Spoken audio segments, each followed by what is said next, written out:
Non, rien de rien. Non, je ne regrette rien. Ni le bien qu'on m'a fait, ni le mal, tout ça m'est bien égal. Non, rien de rien. Non, je ne regrette rien. J'ai payé, balayé, oublié. Je me fous du passé. J'estime qu'étant coupable, je devais accomplir ma peine. Et si c'était à refaire? Ah, je préférerais être fusillé. Parce que la prison, moi je la prends bien, mais la prison pour quelqu'un qui la prend mal, c'est une mort longue.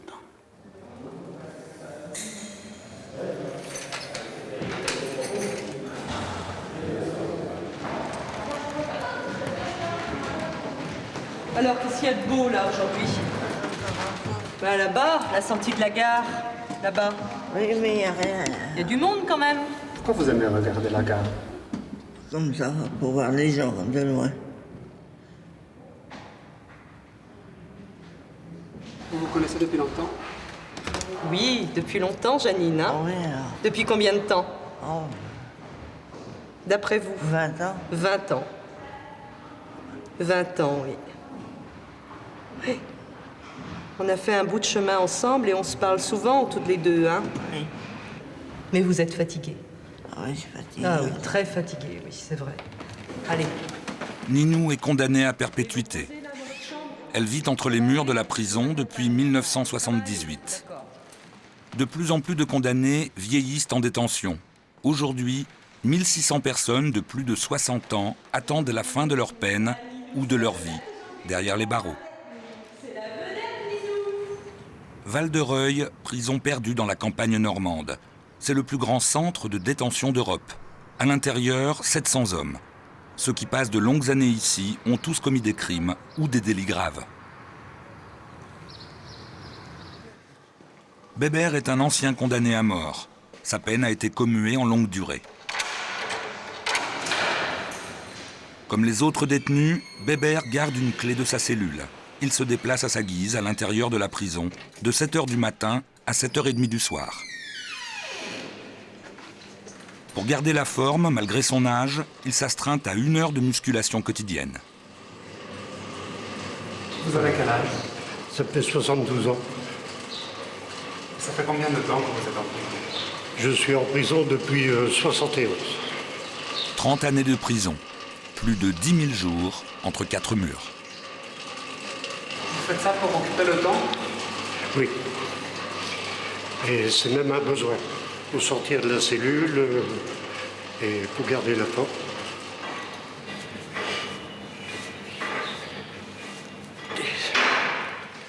Est-ce que d'autres détenus qui sont un peu âgés font ça? Non. Non. Plus de 60 ans, on est 3 en détention. Il y a 2, on ne les voit jamais sortir, même pas en promenade. Ils vont même pas à la douche.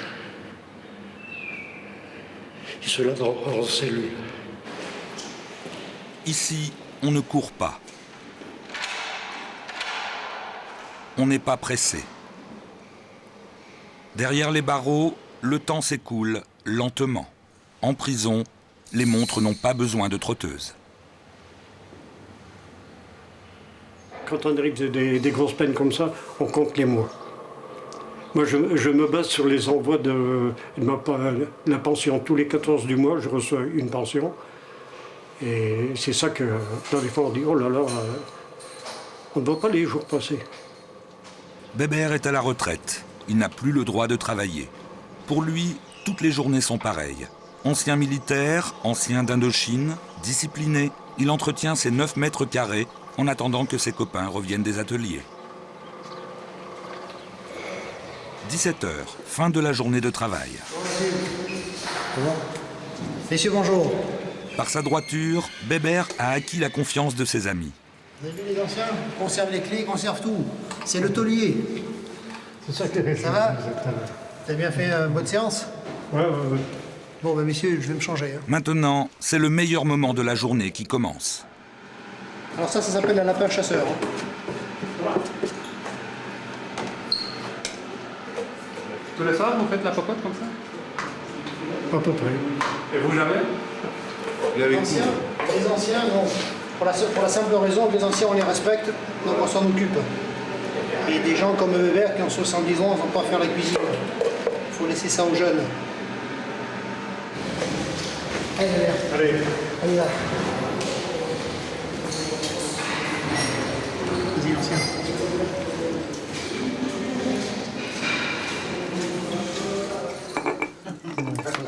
Attends, l'ancien, on le connaît, il a sa préférence. On sait que l'ancien veut la cuisse. C'est pas celle de Pamela Anderson, tu m'excuses, mais on te donne que ce qu'on a. Hein. Bon, ben messieurs, bon appétit. Hein. Autour de la table, plus de 60 années passées en prison. Et encore quelques-unes à tirer. T'inquiète. On va enlever la fourchette. Est-ce que les personnes âgées sont toujours respectées en prison? Ça dépend des individus, c'est comme dans la société à l'extérieur. Hein. Ce que vous avez ici, le microcosme que vous avez ici, c'est le même que vous trouvez à l'extérieur. À savoir qu'il y a des gens respectueux, d'autres non. Chez nous, c'est notre culture. Moi, je viens d'une île qui n'est ni la Guadeloupe ni la Martinique. Et vous voyez ce que je veux dire? Et chez nous, il y a le respect des personnes âgées, c'est tout, c'est normal. Donc, c'est une personne âgée, on le respecte, on s'occupe de lui. Et si demain on s'en va, on laissera la consigne à d'autres pour qu'ils continuent à s'occuper de lui. Et c'est tout à fait logique. Pas vrai, l'ancien? Ça fait plaisir. Ah oui. Ah, tu vas pas nous faire une petite larme quand même, hein? Oh non, ah bon, hein, on va pas sortir les Kleenex. Qu'est-ce que vous pensez quand vous entendez des mots comme ça? Moi, Ouais. pour moi, c'est comme si c'était mon fils. Il va nous faire sa petite larme. Allez, hein, Allez, l'émotion, ben voilà, ça fait plaisir. Mais quand vous voyez des gens émus comme ça, vous vous dites, eh ben tiens, je fais pas ça pour rien. Ça fait plaisir. En prison, tout le monde ne peut pas s'offrir ce genre de repas. C'est parce que les jeunes travaillent qu'ils peuvent améliorer l'ordinaire et le partager avec Bébert. Est-ce que dehors, vous pourriez vivre avec votre retraite? Non. Vous connaissez quelqu'un qui peut vivre avec 1600 francs par mois? Comment vous allez faire? Je ne sais pas. Je ne sais pas. J'ai quand même la chance d'avoir des amis. Voilà. Le drame, c'est que, et dans une certaine mesure, c'est qu'ils sont condamnés à sortir quand même, les détenus Kogan. Et ces personnes âgées qui ont, vous avez pu voir, là, qui ont 80 ans, 82 ans, où est-ce qu'elles vont aller? Où est-ce qu'elles vont aller? Quand elles ont été habituées pendant des années à avoir des jeunes autour d'eux, à avoir en permanence une aide, je crois que là, il y a une vraie question. Est-ce que vous avez l'espoir d'avoir une libération conditionnelle? On a toujours un petit peu d'espoir. Hein. Luis Pardo Crové, ici, tu es fou, toi? Hein? Luis Pardo Crové? Ouais. On a ici. Pauvre con. Est-ce qu'il a toujours l'espoir d'une sortie avant la fin de la peine? S'il n'y a pas d'espoir en prison, c'est pas la peine on n'arrive pas à faire les années. Hein. L'individu, qu'il soit en prison ou qu'il soit à l'extérieur, a toujours besoin de se raccrocher à quelque chose. Il est évident que si vous enlevez l'espoir à tout être humain, il n'y a plus de finalité à la vie. Hein. J'ai 72 ans. La date de sortie, c'est dans 8 ans si je vais. Là, ça me prend 80 ans. Qu'est-ce que vous allez faire? Seul Dieu le sait.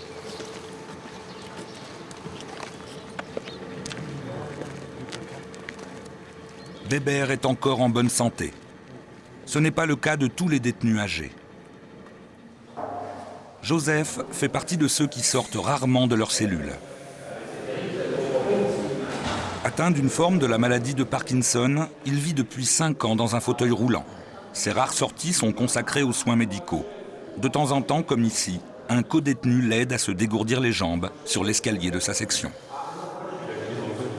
Je m'occupe de lui pour l'escalier, pour préparer à manger, puis l'amener à la douche. Il n'y a personne d'autre pour faire ça ici? Si, il y a un codétenu aussi. Sinon, il n'y a personne d'autre.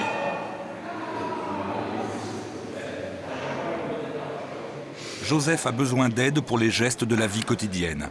Mais en prison, il n'y a pas de personnel prévu pour aider les détenus dépendants.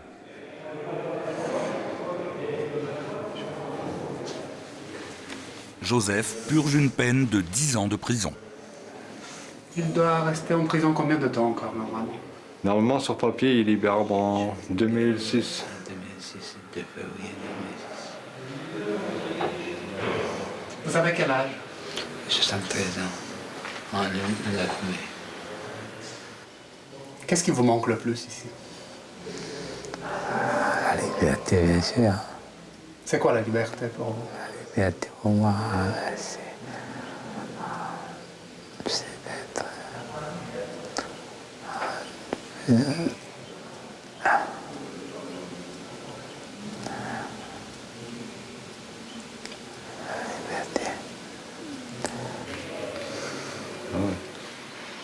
Comment ça se passe la nuit? Ils peuvent vous appeler? Alors, il n'y a que l'interphone, ou alors quand la surveilleur y passe. Et il peut se lever tout seul du lit pour aller à l'interphone? Ouais, mais avec la chaise roulante. Une fois, il est tombé, mais il n'y a personne qui est venu. La prison est un univers conçu pour les gens en bonne santé. La cellule de Joseph a été réaménagée pour son handicap, mais difficile de tout adapter. Comment il peut faire la nuit s'il a besoin d'appeler quelqu'un? C'est un peu le régime de tous les détenus du centre de détention. Ils ont un bouton d'appel de jour et de nuit qui est en liaison interphonique directe avec un surveillant, ce qu'on appelle le PCI, poste central d'information. Donc là, ils sont en relation. Sauf que là, il a effectivement éloigné de son lit. Donc par rapport à notre détenu, il mettrait plus de temps à actionner le bouton, forcément. Il n'y a pas ce qu'on appelle une sonnette comme dans les hôpitaux, puisqu'on n'est pas un hôpital. Le seul hôpital pénitentiaire se trouve à Fresnes, en banlieue parisienne. 130 lits et tous les services d'un hôpital moderne. La plupart des détenus âgés se trouvent dans ce service, dit de moyen séjour. Florence est infirmière ici, depuis 2 ans. Vous avez une prise de sang demain matin? Ça va? Non. Qu'est-ce qui se passe? Moi. Où ça? À 69 ans, ce détenu a encore 7 ans à passer derrière les barreaux. Hein? Où ça? Le collier. Au collier? Oui. C'est quoi le collier? Hein? Vous avez soif? Non. Est-ce que vous pensez que sa place est encore en prison? Ah non, certainement pas, non. Il aurait besoin d'un lieu de vie où il voit du monde, où il puisse faire autre chose que... Bon, parce que là, on reste avec lui pour manger, il est nursé, il a ses soins, mais il aurait besoin d'un lieu de vie. Faire autre chose, c'est un patient qui n'a pas la radio, bon, il supporte pas la radio. De temps en temps, il arrive à avoir la télé. On avait réussi à avoir la télé pour lui à Noël. Il a un visiteur qui est venu le voir, je crois, 2 fois. Et il reçoit des nouvelles de son fils 1 fois par an. Donc, bon, c'est limité quand même. Hein. En fait, les personnes qui voient, les personnes qui touchent, les personnes à qui il parle, c'est nous, quoi. C'est nous, c'est tout le temps nous. Hein. Ah, monsieur? Ouais. On va manger après? Ouais. Vous avez faim? Ouais.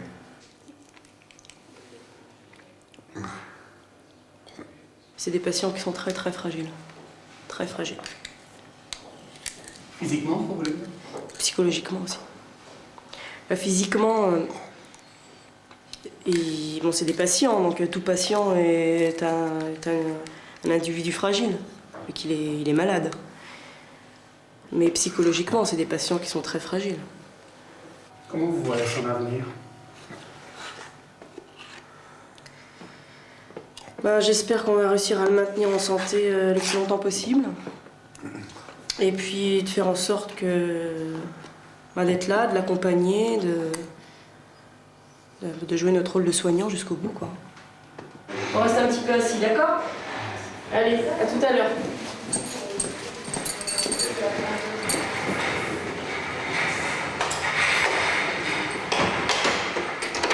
Vous arrivez à faire abstraction de ce qu'ils ont fait?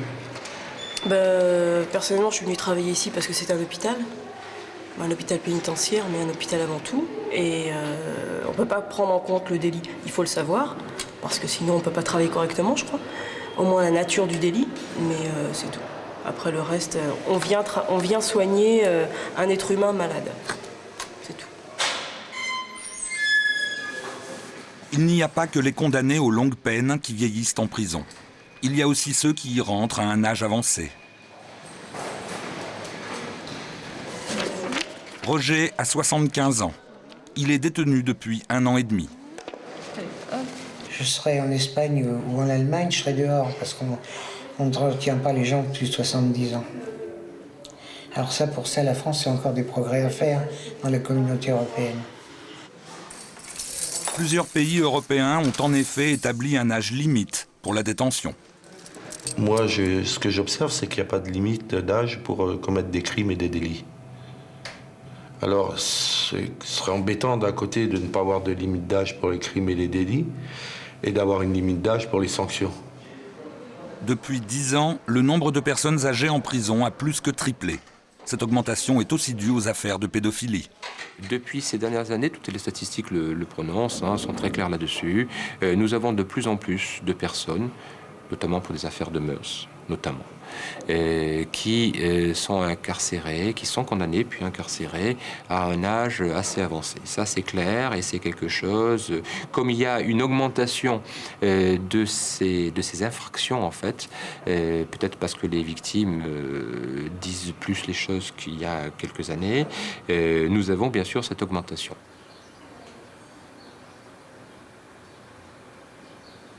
Jean-Claude a subi plusieurs opérations pour soigner un cancer. À 75 ans, il lui reste encore 7 ans avant la fin de sa peine. Pourquoi vous leur donnez à manger? Bon,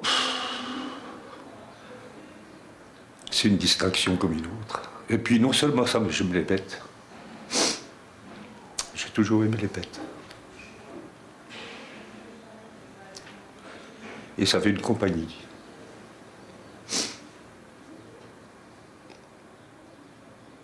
Vous vous sentez seul? Seul, pas au point de vue qu'au détenu. Au point de vue de ma femme. Je pense constamment à elle. Mes pensées ne sont pas ici. Elles sont dehors. Ça vous permet de vous évader? Je m'évade. Je suis toujours chez moi. Et vous y faites quoi? Comme je faisais d'habitude. J'attends que ma femme se lève. Le matin, je vais au pain, de bonne heure, à l'ouverture. Je reviens, je regarde si elle est réveillée. Si elle n'est pas réveillée, ma foi, j'attends. Aussitôt qu'elle est réveillée, je lui donne son petit déjeuner. Au lit. Et puis après, c'est la journée qui commence. Pour Dieudonné, la peine touche à sa fin. Un éducateur le prépare à renouer les liens avec l'extérieur. Bonjour Monsieur Dieudonné. Bon, comment ça va ce matin? Ça va? Bon, je vais m'installer. On va faire un petit peu le point. D'accord? Alors. Donc on est bien d'accord, vous sortez le 14, donc la semaine prochaine. Est-ce que vous avez eu récemment des nouvelles de votre sœur? Ma sœur, oui, elle m'a écrit la semaine dernière, en me disant comme ça qu'elle ne pouvait pas recevoir chez elle, parce qu'elle est partie en Afrique pour rejoindre sa fille, ma nièce, quoi. Ce qui se passe, c'est que Monsieur Dieudonné, pour votre sortie, donc on va se revoir tout à l'heure dans le cadre de votre sortie, il faudrait faire gaffe par rapport à vos problèmes de boisson quand même, parce que vous avez pu pouvoir siroter comme vous sirotez. Non, mais là, ça ne me gêne pas, j'y pense pas. Bon, allez, au revoir. Au revoir. Merci. Monsieur Dieudonné est quand même assez isolé, au niveau familial. C'est quand même une personne qui a un parcours d'SDF. Donc ça veut dire qu'il y aura des conséquences. Il ne va pas changer sa vie comme ça du jour au lendemain, Monsieur Dieudonné. Donc il risque de replonger dans l'alcool et des choses comme ça, ce qui risque de poser des problèmes pour lui, par rapport à son problème de santé et par rapport à une stabilisation sur un lieu d'hébergement. À 61 ans, Dieudonné a vécu le tiers de sa vie en prison. Qu'est-ce qui vous manque ici le plus? Les femmes. Les femmes et puis, comment dirais-je, mon canon, quoi. Ah oui, justement. Qu'est-ce que vous regrettez le plus? Ce que je regrette le plus, des délits que j'ai faits, quoi, je regrette. Comme quoi? Comme des trucs, attentat à l'abuseur, quoi. Dieudonné, bonjour. Je vous emmène voir la visiteuse. Pour les vieux prisonniers, les visites sont rares. Souvent, le lien avec la famille s'effiloche au fil des ans. La seule personne qui vient voir Dieudonné est une visiteuse bénévole. Comment ça va? Ça va. Ça va? Et vous? C'est la forme? Oui. Je sors jeudi, mercredi. Un mercredi ici? Oui, alors c'est la dernière fois que je vais vous voir. Ça va, vous? Bah oui. Toujours aussi belle? Oui, vous êtes mignonne. On aura peut-être une chance de le savoir dehors. Peut-être. Hein? On se rencontrera peut-être à Paris. On ira manger au restaurant. Hein? Bah ouais, on va voir ça, oui. Bah, c'est entre nous. Entre nous, hein. Faut pas en parler à votre mari. Il sait tout, mon mari. C'est pas parce qu'on sort ensemble qu'on va coucher ensemble. Ah bah non. Hein? Non, là, il n'y a pas de problème. Non, mais vous êtes mignonne. Ah ouais. Enfin. Vous me plaisez. Bon, ben, on va peut-être se quitter, là, parce que, ben, il va falloir. Hein. Puis moi, je vais vous souhaiter bonne chance, hein. Nanou, t'as raté la cuisine? Moi, pour le moment, je ressens la prison, vous savez, comme l'enfer. Comme un enfer. Seul rayon de soleil dans l'enfer de Jean-Claude, ses rencontres avec Marie-Thérèse.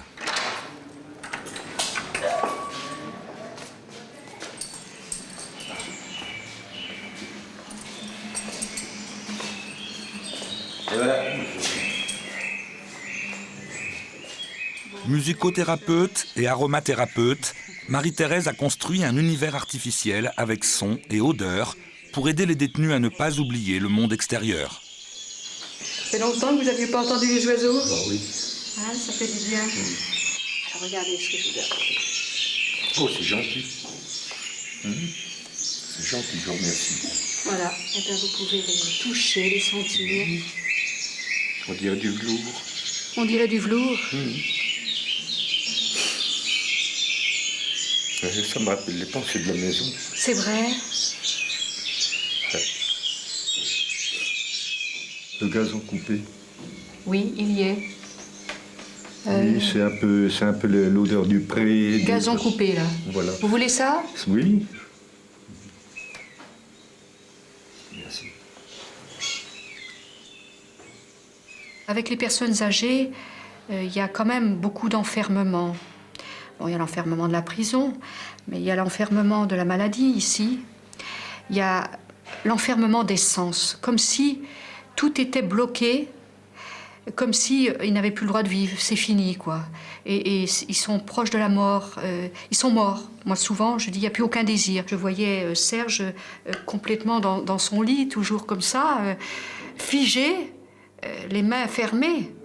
Il a fallu du temps pour réouvrir les mains, pour prendre un objet, pour sentir. Allez, au revoir. À la semaine prochaine, et puis ben voilà. Oui, puis avec tous mes remerciements. De rien, et je pense que ça va nourrir le courrier et l'échange avec votre femme. Je vous remercie beaucoup. Au revoir. Au revoir.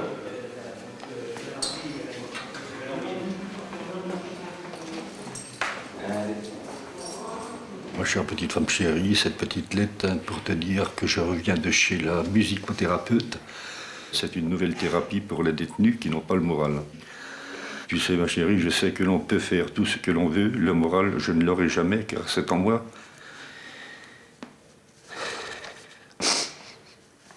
Car c'est en moi. Seule une chose pourrait me donner le moral, c'est quoi? Je termine, ma chérie, en t'embrassant très très fort, ton mari qui t'adore et qui pense beaucoup à toi. Qu'est-ce que tu as appris en travaillant ici? Je crois que j'ai découvert différents niveaux de détresse. Mais je crois vraiment la misère, quoi. Quand on n'a plus rien, quand on se retrouve dans une cellule enfermée, qu'on n'a pas de visite, qu'on n'a pas d'argent, qu'on n'a pas de télé, qu'on n'a pas de tabac, et en plus qu'on souffre. On a mal physiquement, moralement. Quand vous êtes deux dans une cellule et que vous êtes obligé d'aller aux toilettes devant quelqu'un d'autre, il faut mettre sa dignité de côté, il faut mettre sa pudeur de côté souvent. Et non, je crois que c'est... je crois que quand on a connu la prison, après, bon... je sais pas si on peut descendre plus bas, quoi. C'est tout, non, c'est tout, chef, c'est tout. Une semaine après, c'est le grand jour pour Dieudonné. Bon, je veux dire au revoir à tout le monde. Allez, bonne continuation, au revoir. Catherine. Au revoir, monsieur Dieudonné. Merci.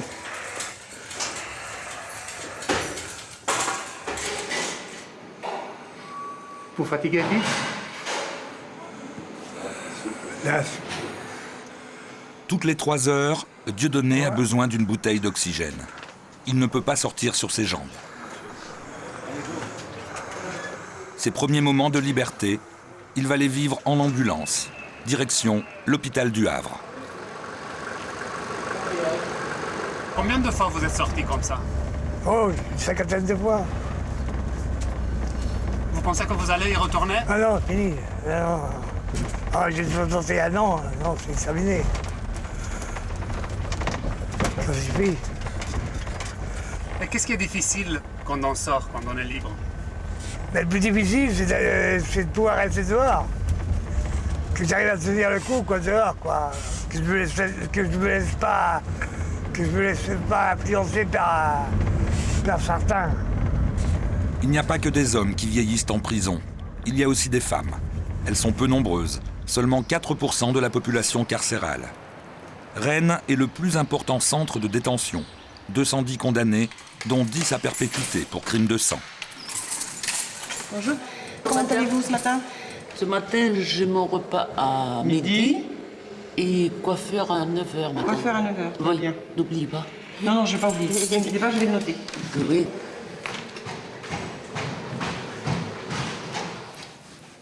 Aline a 70 ans. Elle est en prison depuis 18 ans. Pour l'instant, elle n'a pas de date prévue pour sa sortie. Vous faites ça par rapport au regard de qui? Par mon propre regard. Par mon propre regard. J'aimerais pas avoir une loque dans la glace. Est-ce qu'on a tendance à se laisser aller quand on est enfermé? Peut-être certaines personnes, je peux pas vous dire. Hein. Mais moi, non. Moi, je ne... Ce qui prime chez moi, c'est que je sois toujours présentable, même quand je suis dans un triste état au point de vue santé, et mon ensemble, ma maison, enfin ma chambre et tout ça. Voilà.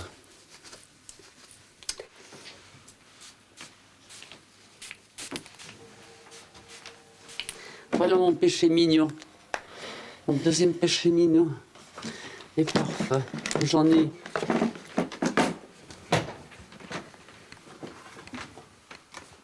Je vais vous montrer les boîtes. Voyez ? Voilà. Voilà. Le seul luxe que je me paie.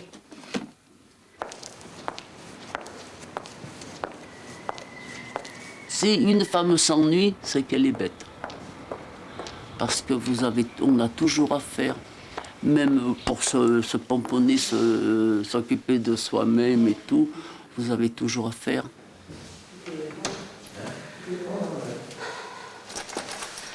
Bonjour, monsieur Morin. Depuis plus de 20 ans, la prison de Rennes a ouvert un salon de coiffure. Un espace de liberté derrière les barreaux. Le coiffeur est salarié de l'administration pénitentiaire. Est-ce que ça fait bizarre de travailler avec des barreaux aux fenêtres?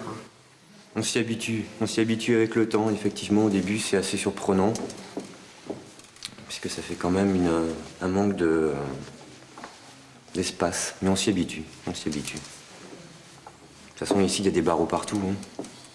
C'est normal. C'est l'endroit qui veut ça. On va s'installer devant? Ouais, c'est bon, plus qu'une petite vingtaine d'années à faire et on partira Oui, c'est ça. en retraite ensemble, par exemple. Hein? Vous, monsieur Morel, pas moi. Moi, j'ai fini. Je vous le souhaite, oui. Je vais prendre ma retraite. Bon. J'espère. L'espoir fait vivre. Il faut y croire, il faut y Ah croire. oui, bon d'accord, mais quand même. Important.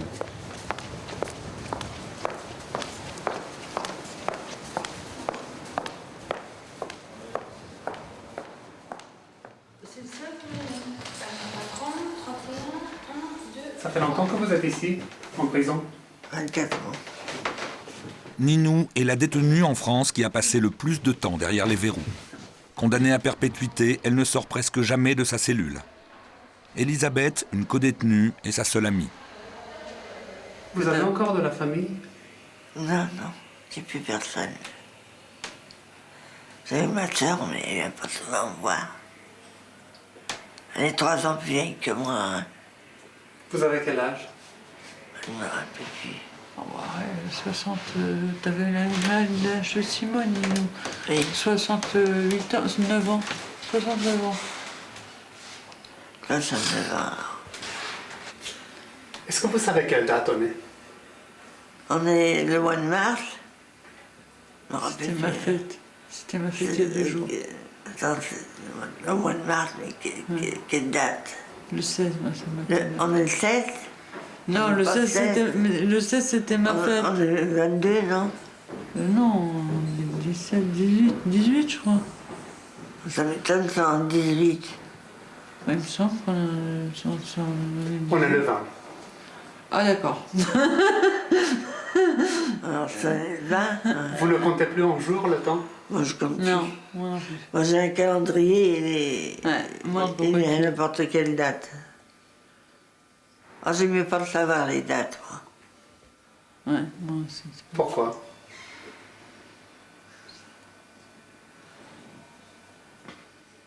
Moi, je voudrais vivre sans savoir de rien ce qui se passe dans le monde. Vivre qu'avec des bêtes, plein de bêtes. Ça y aurait, les bêtes, ils se parlent entre eux et tout, ils comprennent. C'est marrant. C'est mieux que les humains. Pourquoi? Oh, c'est pas pareil. Les bêtes, ils sont gentils, on peut leur faire...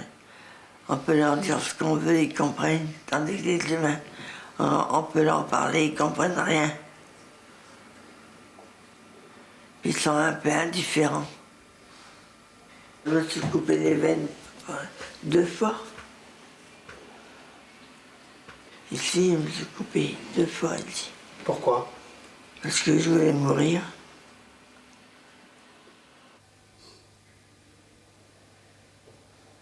Moi, je cherche toujours à m'occuper, à arranger ma chambre. Parce que pour moi, ce n'est pas une cellule, c'est ma chambre. Je vais vous montrer ce que j'ai aménagé. Voyez, là-dessous, nous avons nos appareils, nos choses. Et moi, il faut que ce soit net, clair.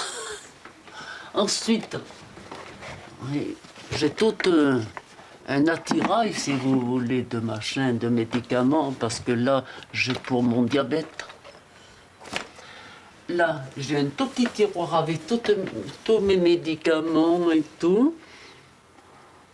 Hein?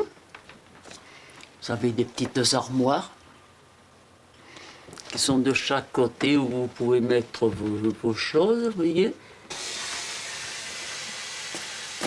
Voilà.